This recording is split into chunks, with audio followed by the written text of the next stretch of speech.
Estamos ante una serie titulada La bestia que sube del abismo. Esta es ya la penúltima conferencia y les pido a todos los que traigan su Biblia, que son los que se van a ir en el rapto seguro, que la abran en el capítulo 17 del libro del Apocalipsis.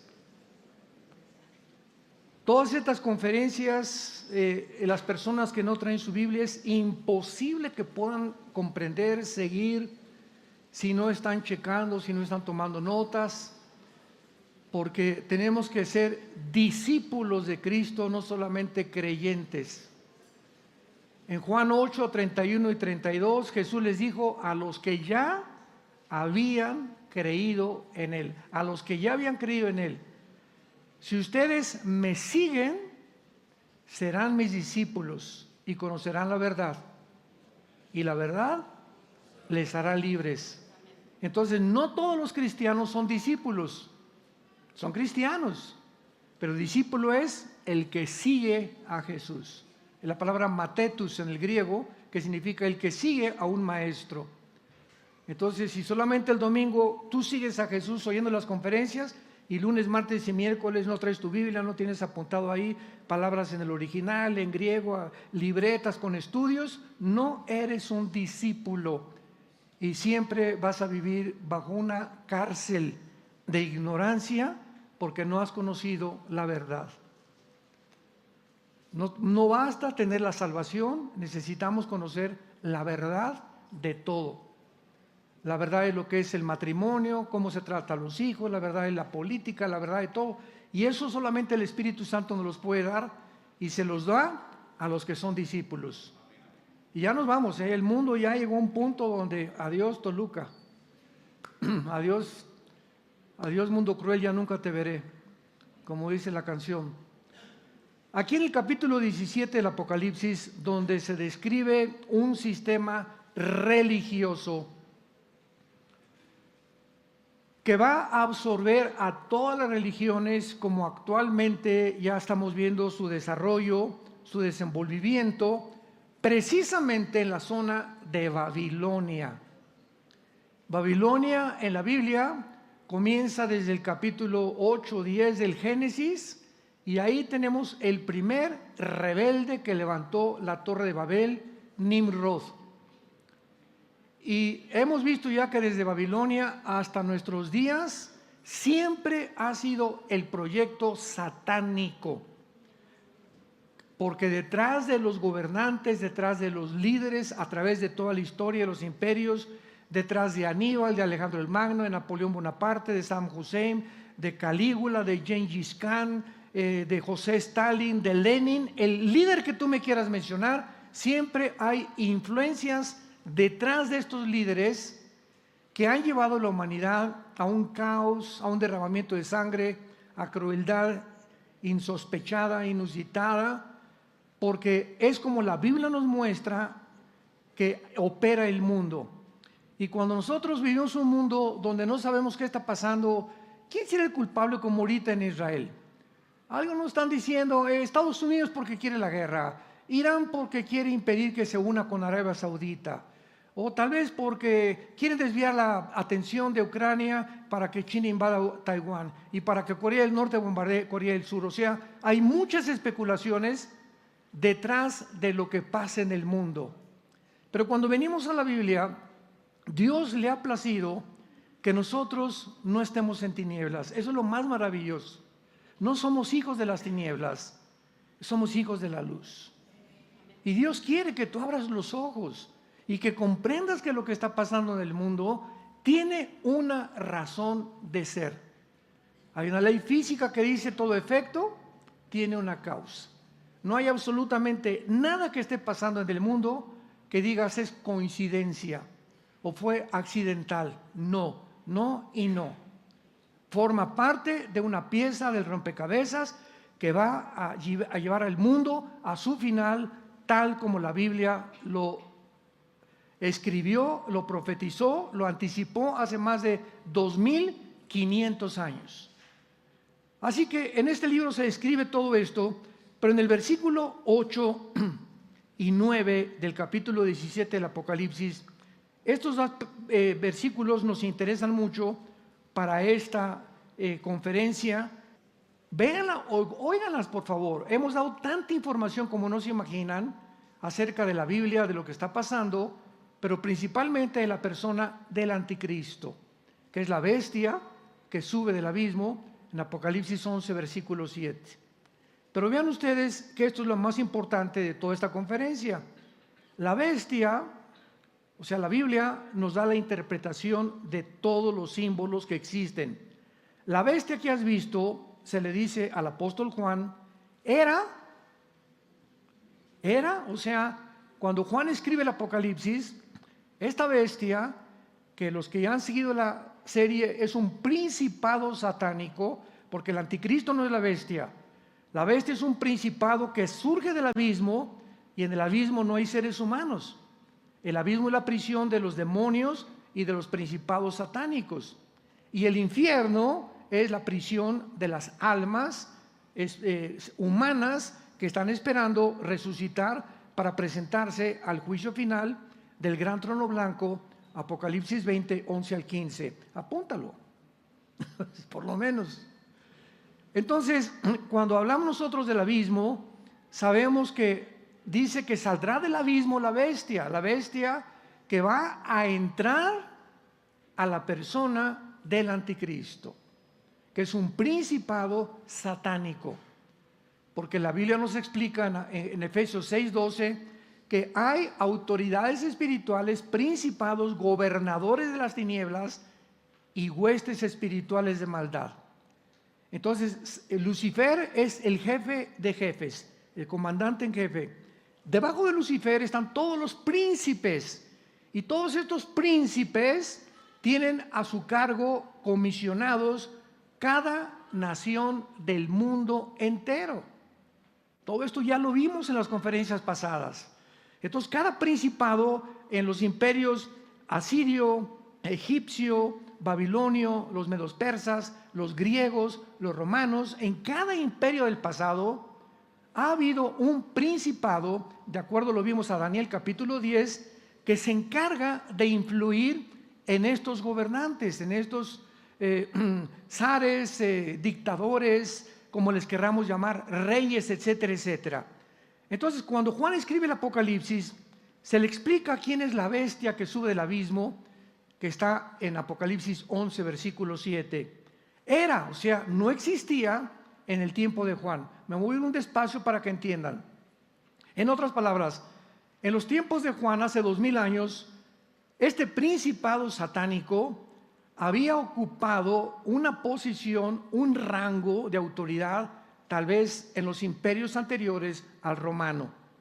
Y antes del imperio romano, primero fue el imperio de Egipto, asirio, babilonio, medo-persa y griego.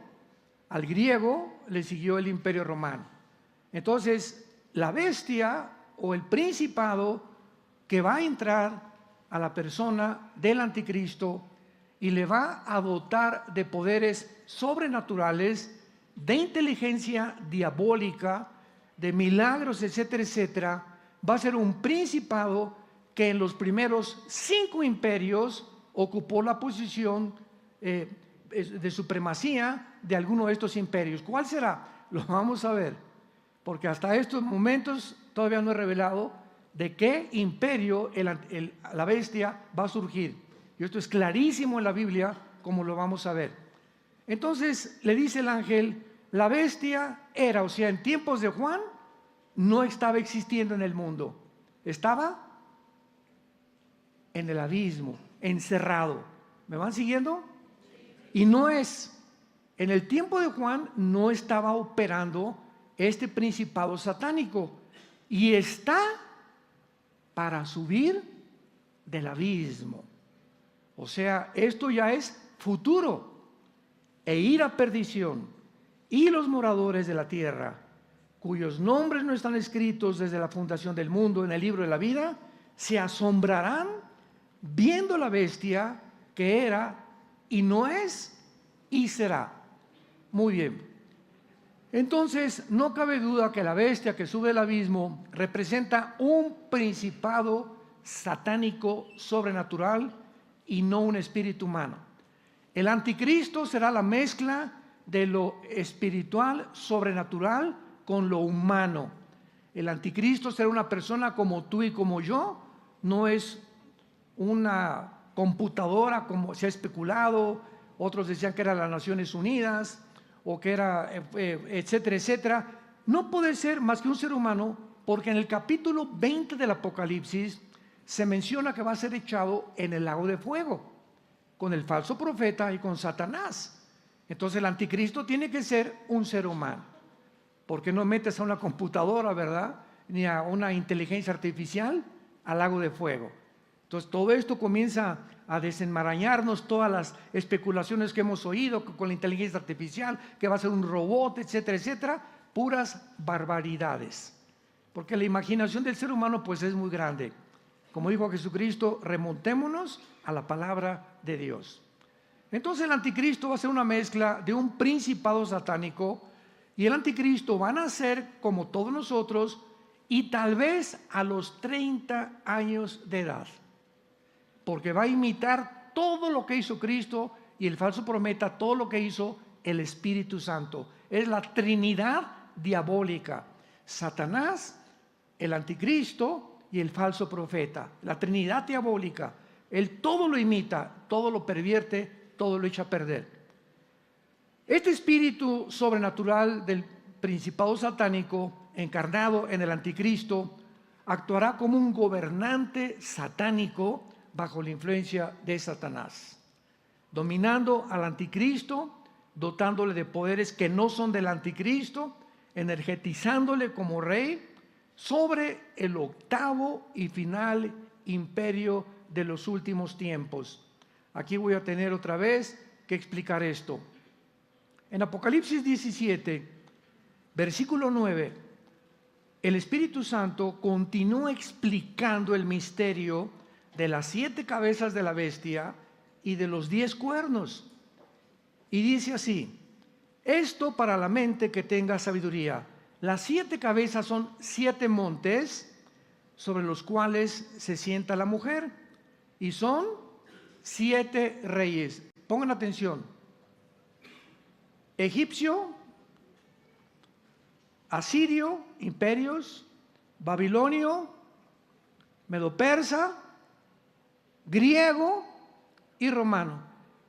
Asiria, o Egipto, Asiria, Medo-Persia, Babilonia, Medo-Persas y el sexto romano. El sexto imperio en toda la Biblia fue el imperio romano. Estas 7 cabezas son 7 montes sobre los cuales se sienta la mujer, y son 7 reyes. Sigan con mucha atención esto. 5 de ellos han caído. En tiempos de Juan cayó Asiria, Egipto, Babilonia, los medos persas y el imperio griego. 5 que representan las cabezas de Satanás. Estos 5 imperios, estas 5 cabezas ya cayeron, y son 7 reyes. 5 de ellos han caído y el otro no ha venido.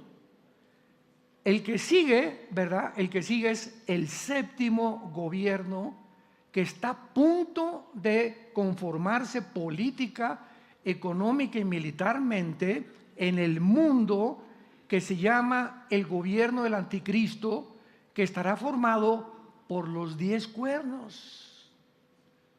Por los 10 cuernos. La bestia tenía 7 cabezas, 7 imperios, y los 10 cuernos aparecen hasta que el anticristo aparezca. Esto lo explica Daniel 2, Daniel 7, Daniel 8, Daniel 11 y Daniel capítulo 12. Todo esto ya lo vimos detalladamente. Entonces, estos 10 cuernos representan también en Daniel 2 los dedos de la estatua del rey Nabucodonosor, del sueño que tuvo, porque representan todos los gobiernos mundiales que habría desde hace 2600 años hasta Jesucristo. Qué maravillosa es la Biblia. Desde que salió el comunismo y el socialismo y Rusia y China, ninguna de estas naciones va a gobernar el mundo, de acuerdo a la Biblia. Ahorita hay una élite gobernando el mundo que se juntan en Davos, Suiza, encabezados por un hombre llamado Klaus Schwab, director del Foro Económico Mundial. Y cada año se reúnen ellos con estadistas, con politólogos, con filósofos, con expresidentes, de todo tipo de personas. Ahí está Mark Zuckerberg, el dueño de Facebook. Ahí está tu padrino Bill Gates, el padrino de las vacunas. Ahí está George Soros. Ahí se encuentran todos estos hombres multitillonarios que son los que actualmente están manejando la Organización Mundial de la Salud, la OMS. Bajo el miedo controlas a cualquier ser humano. Son 7 reyes, versículo 10, 5 de ellos han caído, repito, los asirios, los egipcios, los babilonios, los medos persas y los griegos. Y el otro aún no ha venido, y cuando venga es necesario que dure breve tiempo. Y aquí me detengo. ¿Quién es el que falta? El gobierno del anticristo. Va a ser el penúltimo imperio. ¿Qué va a suceder para que surja el anticristo? De acuerdo a Daniel 2 y Daniel 7 y Daniel 8 principalmente, que ya tiene muchos detalles que lo examinamos, se tienen que juntar 5 naciones del Medio Oriente, qué interesante, y 5 naciones de Europa. ¿Por qué tienen que ser 5 naciones de Europa y 5 del Medio Oriente? Porque las piernas de la visión del capítulo 2 de Daniel, la cabeza era Babilonia, Irak, Siria, los brazos, los medos persas, Irán, la cintura, Grecia, y las piernas representan al Imperio Romano, porque el Imperio Romano se dividió 1585 aproximadamente en el Imperio Oriental, que fue Constantinopla, y quedó con Roma, que se eliminó antes. El que duró más tiempo fue el imperio que estaba en el lado del Oriente. Entonces se dividieron las 2 piernas en el Occidente y en el Oriente, Roma y Turquía actual, que es Constantinopla o era Constantinopla. Entonces, de acuerdo, hay 5 dedos de un lado y 5 dedos de otro lado, Occidente y el Oriente. Se tienen que juntar 5 naciones de Europa, que ya sabemos cuáles son, y 5 del Medio Oriente, que ya sabemos cuáles son. Y es interesante que desde la guerra de Ucrania, Europa comenzó a llegarle el agua hasta el cuello. Rusia le estaba cerrando el gas, porque Europa depende el 65% del gas de Rusia a través del gasoducto Nord Stream. Ya construyeron otro que llega hasta Estocolmo y Suecia y países escandinavos, y que mismo Estados Unidos lo voló y lo detonó. Ya lo explicamos en otras conferencias por qué lo hizo, pero ahora se encuentra Europa sumergida en el caos económico. Porque el grano que venía de Ucrania y el gas que venía de Rusia y Estados Unidos, pues ya lo ven como un tigre de papel. ¿Y qué está haciendo Europa, verdad? Buscando ayuda con Alemania. Alemania es la única nación junto a Francia que están sobreviviendo Europa. Están sobreviviendo porque el Fondo Económico Mundial no tiene dinero ya para sacar ni a España, ni a Portugal, ni a Italia, ni a Grecia del caos económico y de la migración espantosa que está sufriendo Europa de musulmanes. ¿Qué quiero decirles? En 5 años Europa es un continente musulmán, porque los europeos ya no quieren tener hijos. Europa es un país viejo. Los europeos ya son personas más de la tercera edad, están de la 4ª edad. Y los jóvenes no quieren tener hijos ya. Y los musulmanes, por cada europeo que nace, nacen 7 musulmanes. O sea, la propagación del mundo islámico es aterrador en Europa. En Inglaterra, la presidenta municipal de Londres es musulmana. Hay ahora más musulmanes en Francia y en Alemania, principalmente en las 2 naciones que sobreviven, hay más musulmanes donde ya no hay ninguna iglesia católica en Europa. Y las que hay por cada iglesia católica se están convirtiendo en mezquitas. Hay más mezquitas ahorita en 2023, hay más mezquitas musulmanas en Europa que iglesias cristianas o que iglesias católicas. Para que tengamos una idea de cómo está el mundo. Y Europa tenía que llegar a este punto para que de estas circunstancias, auxilio, ¿a quién le van a pedir auxilio? Al Medio Oriente. Porque ayúdenos, porque en Medio Oriente está el petróleo. Irak, Arabia Saudita e Irán tienen el 65% de las reservas petroleras del mundo. 3 naciones en el Medio Oriente, ya se les comienza a ustedes a aclarar el panorama, contienen el 65% de las reservas petroleras del mundo. ¿Y qué hace el mundo? ¿Qué hace Estados Unidos? ¿Qué hace Rusia? ¿Qué hace China? Cuando ven la burbuja o la manzana de la discordia en el Medio Oriente, todo mundo quiere algo del pastel. Quiere Medio Oriente, quiere Rusia estar en el Medio Oriente controlándolo. Putin quiere controlar el Medio Oriente. China quiere controlar el Medio Oriente. Estados Unidos brincó a Ucrania para poder brincar a Rusia, que ya no ha podido ni va a poder, para poder de ahí brincar al Medio Oriente. Porque ya Estados Unidos, con la única nación democrática que existe, que es Israel, y con este problema ahorita, no va a poder jamás Estados Unidos, por eso no aparecen las profecías bíblicas, controlar el Medio Oriente. Y quedan solamente Rusia y China para poder ver quién reparte el pastel. Y esto es lo que está pasando en el mundo actualmente, es una ambición de controlar el mundo. El que controle el Medio Oriente, controle el mundo. Y qué interesante que la única nación que se opone a que ni Rusia, ni China, ni Estados Unidos entre al Medio Oriente es Israel.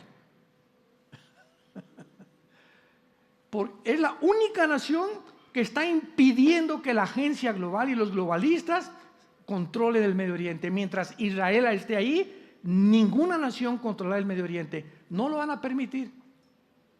Y como dijo Netanyahu,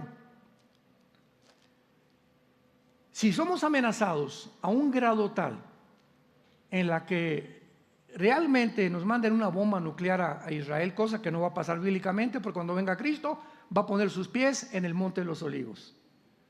Eso nos garantiza que es indestructible. Nadie de aquí a que venga Cristo, nadie le podrá hacer daño a Israel. Ya, ¿por qué Dios cogió a Israel? Es otra conferencia, que ya también la tuvimos. Entonces, esto es muy importante, interesante, porque dijo Netanyahu, si somos amenazados a un grado que nos sintamos arrinconados, vamos a hacer, se llama la operación Sansón. ¿Por qué recurrió a Sansón en el libro de los jueces? ¿Se acuerdan de Sansón? Le decían el Rambo del Antiguo Testamento. Pero Sansón no estaba fuerte por pesas, ni porque tenía así Arnold Schwarzenegger, un cuerpo de atlético, ¿verdad? Simplemente pues era una persona flaquita como tú y como yo, pero venía el Espíritu Santo para que la fuerza no fuera de él, y él era el Espíritu Santo el que le dotaba de fuerzas sobrenaturales. Entonces Sansón no cumplió con matar a los filisteos, se metió con una mujer Dalila. ¿Ya sabes lo que significa Dalila? La que debilita a los hombres. Ándale. Como dice, le escribió Salomón, ¿verdad? Una mujer puede debilitar, debilitó a David, debilitó a Sansón y debilitó a Salomón. Una mujer fue suficiente para acabar con los 3 más grandes hombres del Antiguo Testamento. La que debilita. Una mujer que no es tuya, que Dios no te ha traído, es capaz de hundirte y que toques fondo. Cuidado, varones. Entonces Sansón lo agarran los filisteos, viene Dalila, venga aquí mi nene, aquí chencheche, aquí chencheche, a ver, le voy a hacer caricitas en su pelito, etcétera, etcétera. Sí, mi amor. Y mientras dormía el menso de Sansón, los filisteos estaban puestos de acuerdo y sabían que en su pelo estaba el símbolo de su fuerza. Y agarró a Dalila y mamá que le corta todas las trenzas. Y cuando abrió Sansón y vio a los filisteos y quiso luchar con ellos, se dio cuenta que ya no podía. Y dice la Biblia, no sabía que el Espíritu Santo lo había abandonado. No jugamos con Dios, ni nos podemos burlar de Dios. Entonces lo agarraron preso, lo iban al circo, le quemaron los ojos, y ya en esa condición Sansón, en el circo de los filisteos, le dijo: Dios, te pido por último lugar en mi vida, que lo que no hice en la vida lo haga actualmente. Concédeme esto en tu misericordia. Entonces le pidió a un muchacho que lo llevara a las 2 columnas que sostenían el templo filisteo. Entonces Sansón puso una mano en una y puso la mano en otra, y en el nombre de Jesús, ¿verdad?, dijo: voy a derribar esto, que derriba y mató a todos los filisteos que estaban llenando el teatro, que nunca mató en la vida. Por eso Netanyahu le llama Operación Sansón. Dice: si nos atacan, nos morimos junto con ellos. Usamos la bomba nuclear. Cosa que no va a suceder, repito, porque Israel va a estar completamente sano y salvo hasta la venida de Jesucristo. Ahora bien, los imperios y los reinos de este mundo, repito, para que esta información solamente nos la da la Biblia. Ningún estadista, filósofo, ciencias políticas, politólogo, nadie te puede, psiquiatra, ningún ser humano, sin la información que Dios nos ha dejado en la Biblia, ni siquiera se puede imaginar ni entender la dimensión espiritual que nos rodea. Por eso dice en Juan 14: cuando venga el Espíritu Santo, Él, escúchame Pancho, Carlos, Carmelita, Él te va a guiar a toda la verdad. Mientras tú no tengas al Espíritu de Dios, estás en tinieblas. Serás muy inteligente, tengo 5 premios Nobel en literatura y en medicina, dime lo que quieras, pero en el área espiritual eres un ciego, pobre, desnudo delante de Dios. No conoces nada absolutamente de lo que pasa en el mundo, ni alrededor, ni lo que te va a pasar si no te arrepientes en esta mañana y le entregas tu vida a Jesucristo. Entonces, este poder sobrenatural actúa en todos. Vayamos rápido a Daniel capítulo 10. Daniel capítulo 10. Y veamos el resultado de la influencia de estos poderes, de estos principados, bajo las órdenes de Lucifer, en el reino de las tinieblas, que tienen sobre la humanidad. Daniel 10, 12 y 13. Entonces me dijo Daniel: no temas, porque desde el primer día que dispusiste tu corazón a entender y a humillarte en la presencia de tu Dios, fueron oídas tus palabras.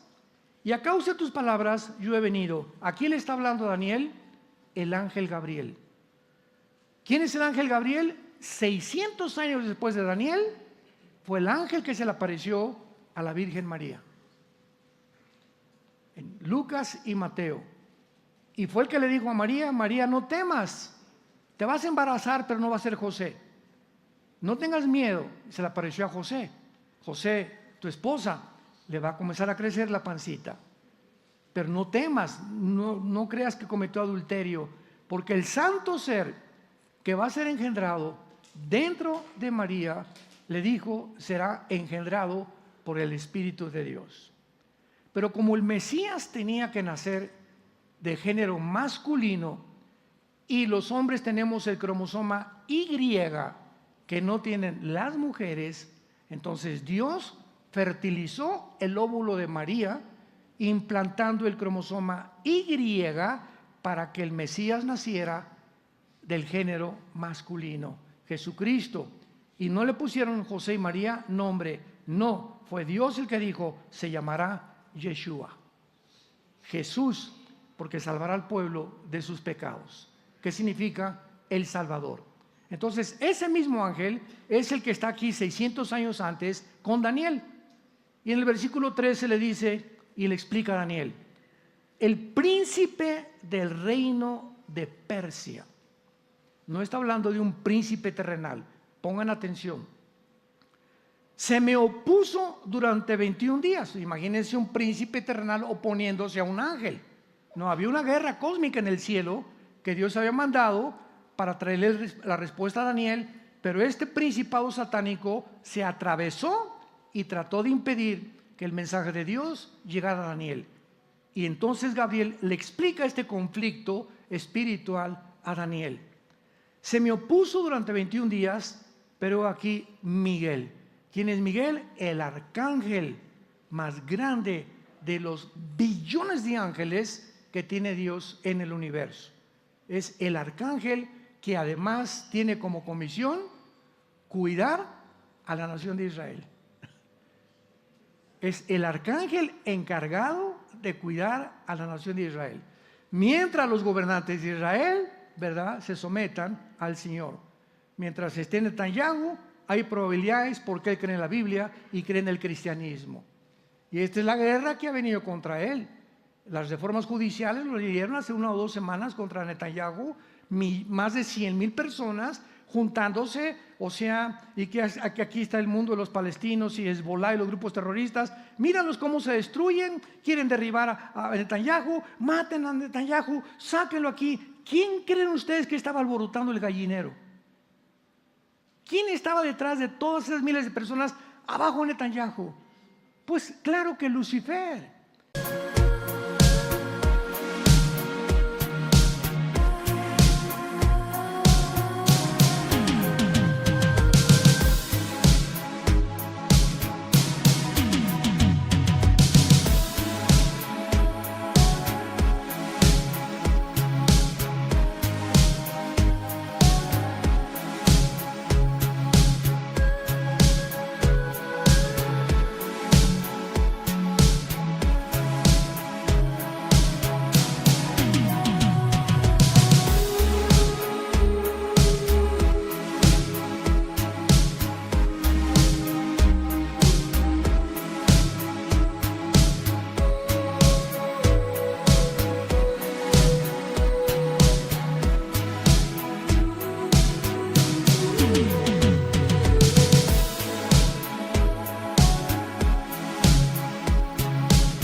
Porque mientras esté él, no van a poder lograr su meta, la agencia global.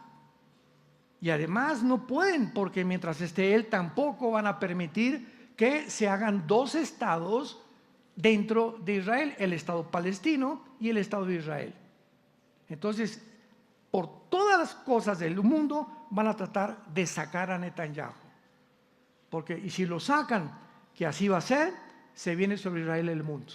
Porque en Israel será la 3ª guerra mundial. Jerusalén, la ciudad de Jerusalén, será la mecha que prenda la guerra del Armagedón, de acuerdo a Apocalipsis 16, del 12 al 16. Entonces, este príncipe se opuso, ¿y de dónde era? De Persia. Ya saben quién es Persia actualmente, ¿no? ¿O no? Irán. Acuérdense que en 1979 se le cambia el nombre de Persia a la República Islámica de Irán. Entonces, las naciones que aparecen en el Antiguo Testamento, geográficamente sabemos quiénes somos, quiénes son, y a través del tiempo nos damos cuenta de cómo se repartió el Medio Oriente después de la Primera Guerra Mundial.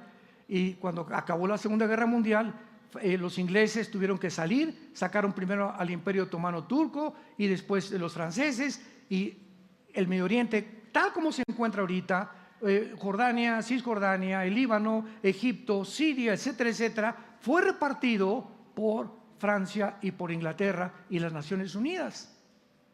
Entonces, vemos claramente de qué forma Miguel actúa en el Antiguo Testamento. Veamos ahora los versículos 20 y 21 del mismo capítulo 2 de Daniel. Me dijo, ¿sabes por qué he venido? O sea, el ángel está diciendo a Daniel. Y le dice el ángel Gabriel, pues ahora tengo que volver para pelear contra el príncipe de Persia. Primero se le opuso, ¿verdad?, el príncipe de Reina, el príncipe persa, que era Irán, y al terminar con él, el príncipe de Grecia vendrá. Daniel ahorita, medo-persa, o sea, lo que es Irán actualmente, tiene una potestad espiritual, un principado, pero está profetizado que ningún imperio dura muchos años.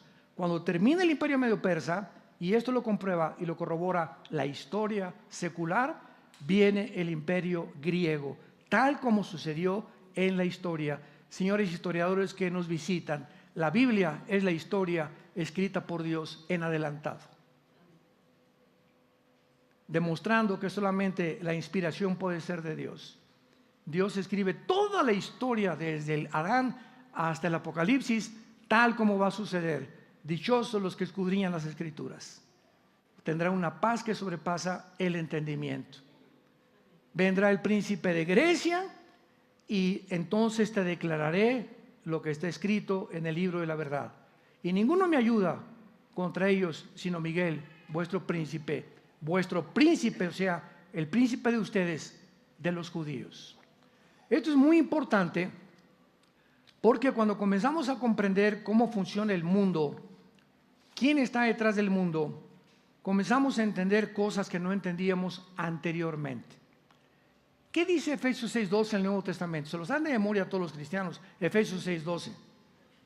Los que comienzan a ver la vida me doy cuenta que no se lo supieron, que no lo han memorizado, ¿verdad? No tenemos lucha contra sangre y carne, sino contra potestades, principados, gobernadores de las tinieblas, huestes espirituales de maldad en las regiones celestes.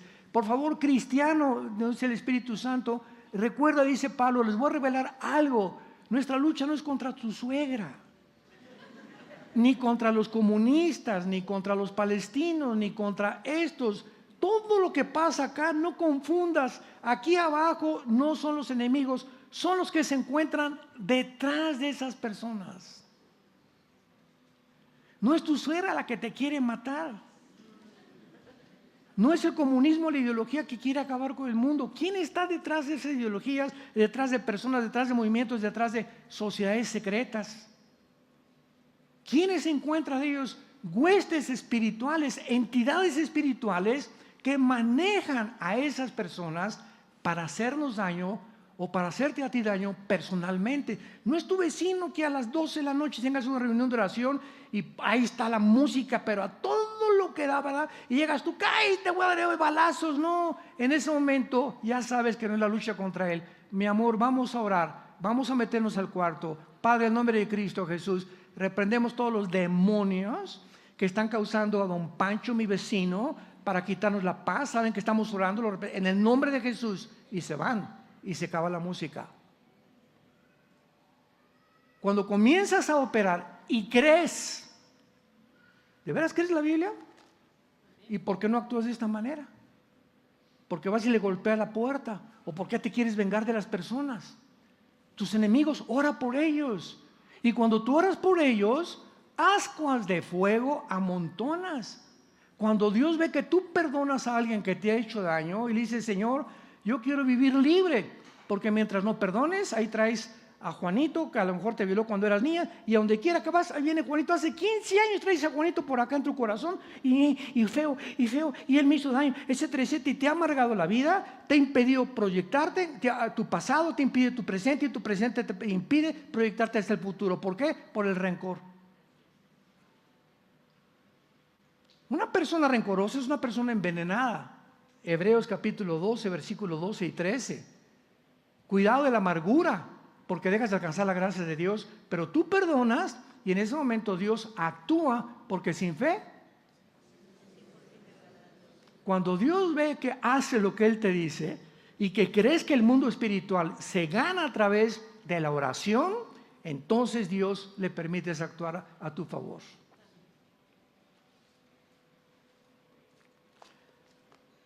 Bueno, en penúltimo lugar, veamos claramente, ¿verdad?, que esta guerra, que es muy importante, este punto es el más importante, yo creo que de todos, comienza desde el Nuevo Testamento genéticamente. Toda la historia del ser humano y de la Biblia es una guerra genética. Génesis 3:15. Adán y Eva se rebelan contra Dios. Ven para acá, Satanás, venga para acá, Adancito y Evita, venga para acá, nenes. Dice Dios, tu semilla, sigan con cuidado esto, Génesis 3:15, también se los dan de memoria. Le dice a Satanás, tu semilla va a hacer tropezar a la semilla de la mujer.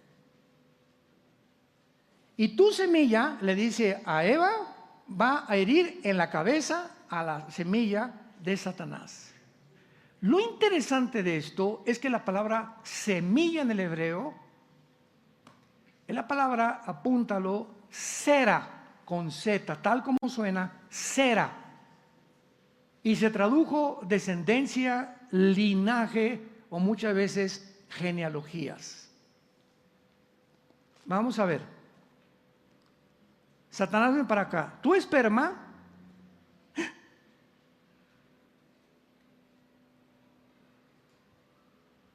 ¿Satanás tiene esperma? No te pelees conmigo, ¿eh? Aquí está la palabra. Tu esperma va a hacer tropezar, o sea, Satanás, vas a tener una descendencia. ¿Satanás va a tener una descendencia? ¿Un linaje que va a salir de él? Vas a tropezar la semilla de la mujer. Otra incógnita. ¿La mujer no tiene semilla? La semilla la tenemos nosotros. La mujer es la receptora del esperma masculino. Mi papá manda su esperma, fertiliza el óvulo de mi mamá, el esperma de mi papá trae 23 cromosomas con toda la herencia genética que viene de mi papá, de los bisabuelos, tatarabuelos de mi papá desde Adán, y de mi mamá viene toda la descendencia de mi mamacita, de todos sus tatarabuelos, y toda esa descendencia de los dos se junta en una cigote de 46 cromosomas, y en el momento de la fertilización, ahí, Salmo 139, Dios dice que comienza la vida. Señores, médicos clínicamente que escuchan, ginecólogos, etcétera, etcétera, es a la semana, es al mes, porque ahora ya se declaró que el primer mes se puede hasta matar el feto. Entonces el ser humano se cree Dios, y es el momento de la fertilización, cuando se junta el esperma de mi papá y el óvulo de mi mamá, y viene la fertilización. En ese momento potencialmente somos ya seres humanos. Nada nos falta absolutamente, porque desde ese momento comienza el páncreas, el hígado, el estómago a desarrollarse, y ahí está todo el ser humano en los 9 meses dentro del vientre de una mujer, ya desde el momento de la fertilización. Ahí Dios considera la vida, y lo dice el Salmo 100.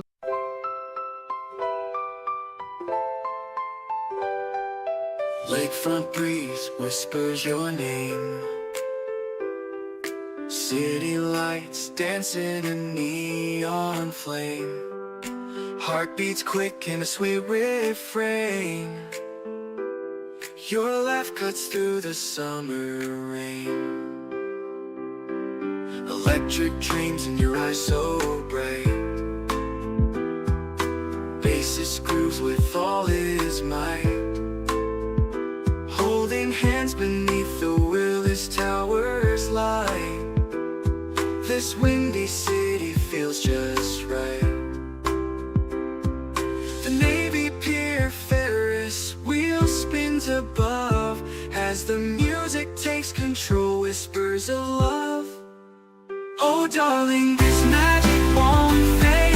Beneath the stars a love parade. With you by my side unafraid. Magic's real, forever will stay. Guitar solo sings a sweet serenade. Your voice is honey, love's sweet parade. Chicago blues melt away the shade. In your arms, a future we've made. Drums are beating a rhythm so true. Never want this night to end, just me and you.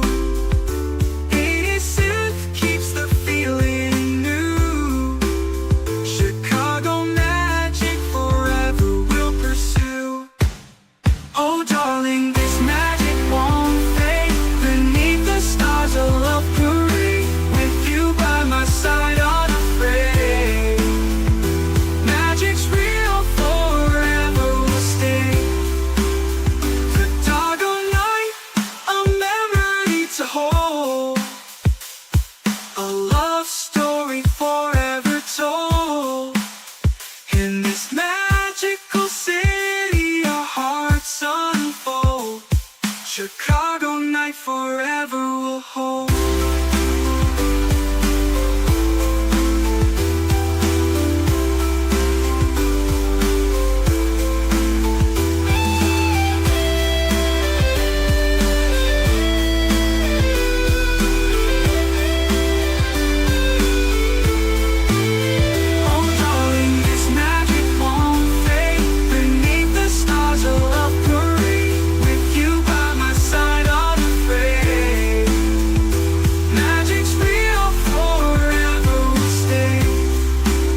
Chicago night forever will hold.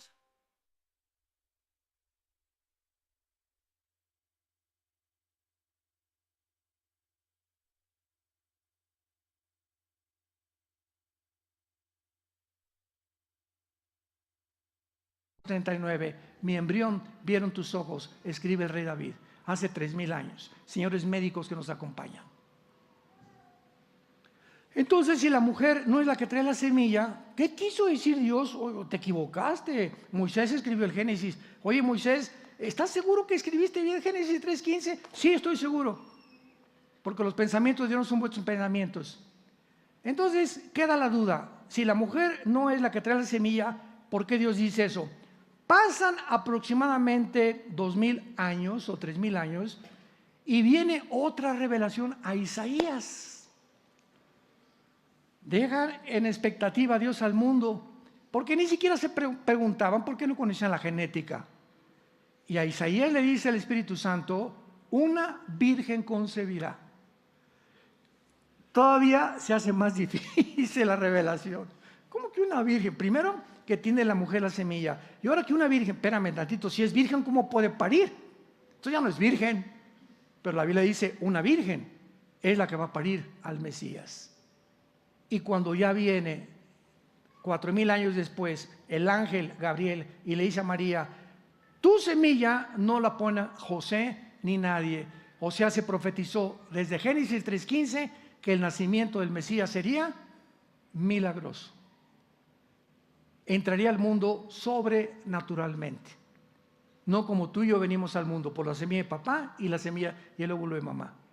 El Mesías tenía que nacer y entrar al mundo de manera sobrenatural.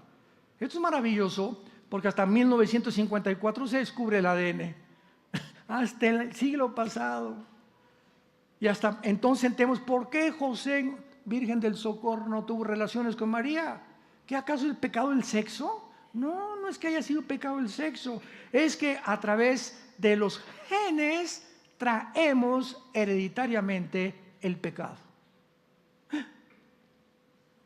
Romanos 5:2.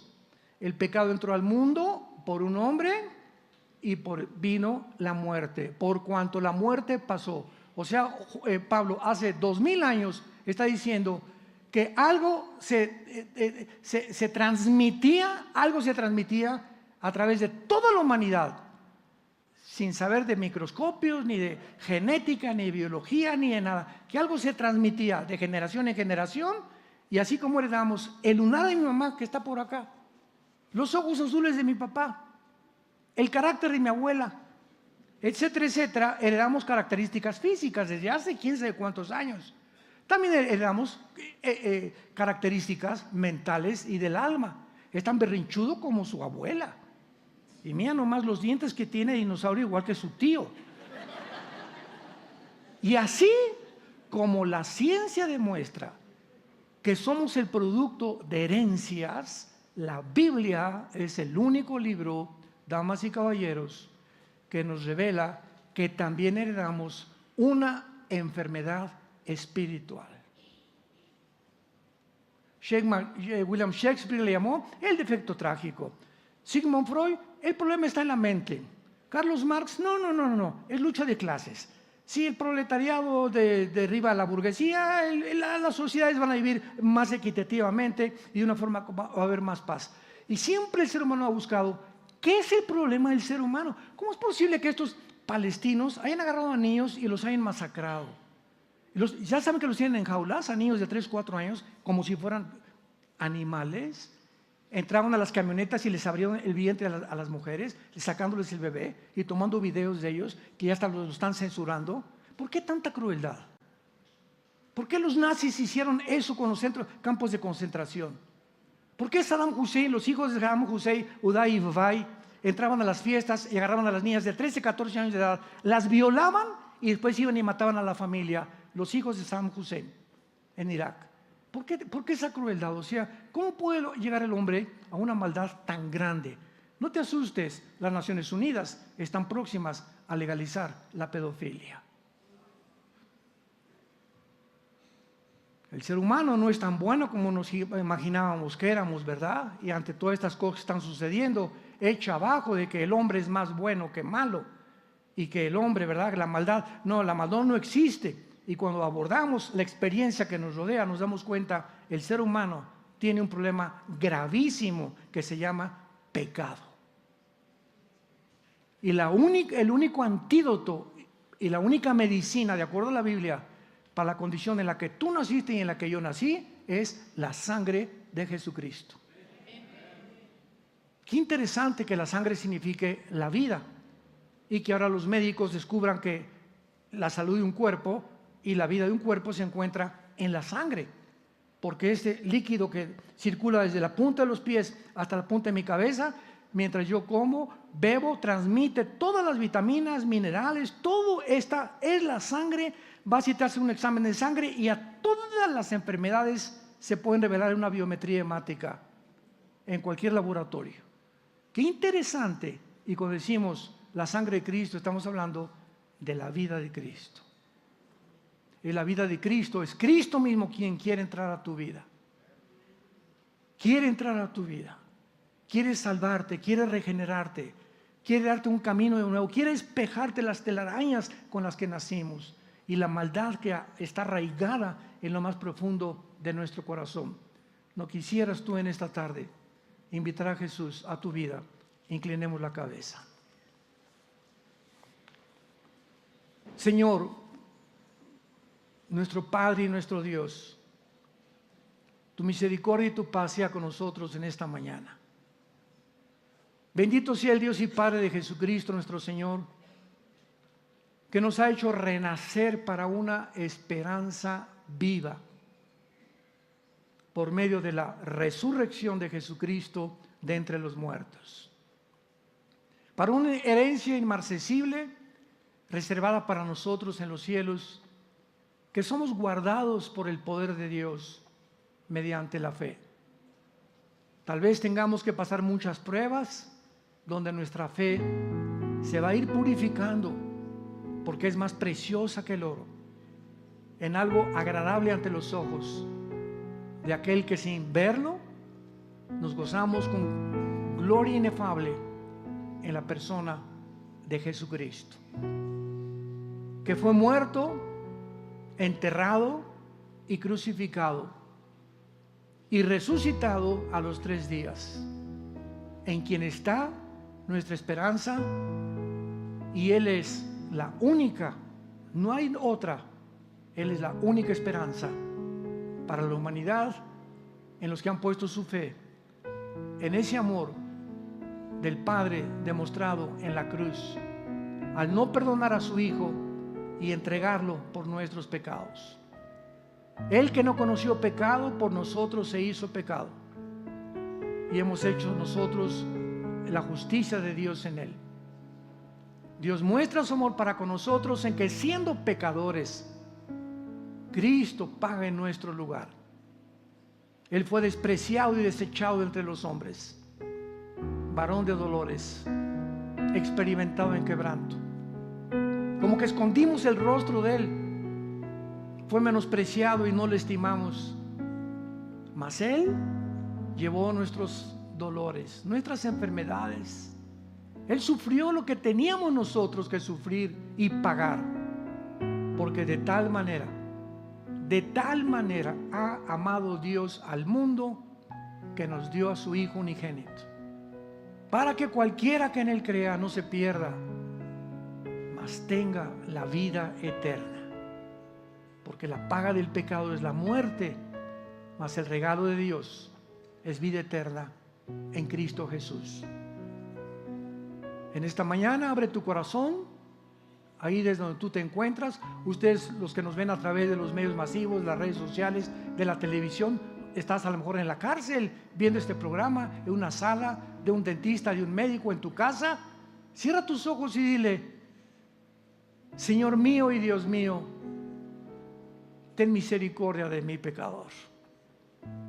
Reconozco que mi vida te ha ofendido y he sido un soberbio intelectual y espiritualmente.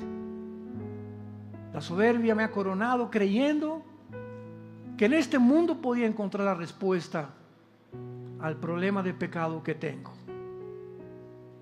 Ahora creo que en esa cruz tú pagaste con tu sangre por ello, y te pido, Señor Jesucristo, porque creo que vives, que entres a mi corazón en este instante como mi Dios y mi Salvador.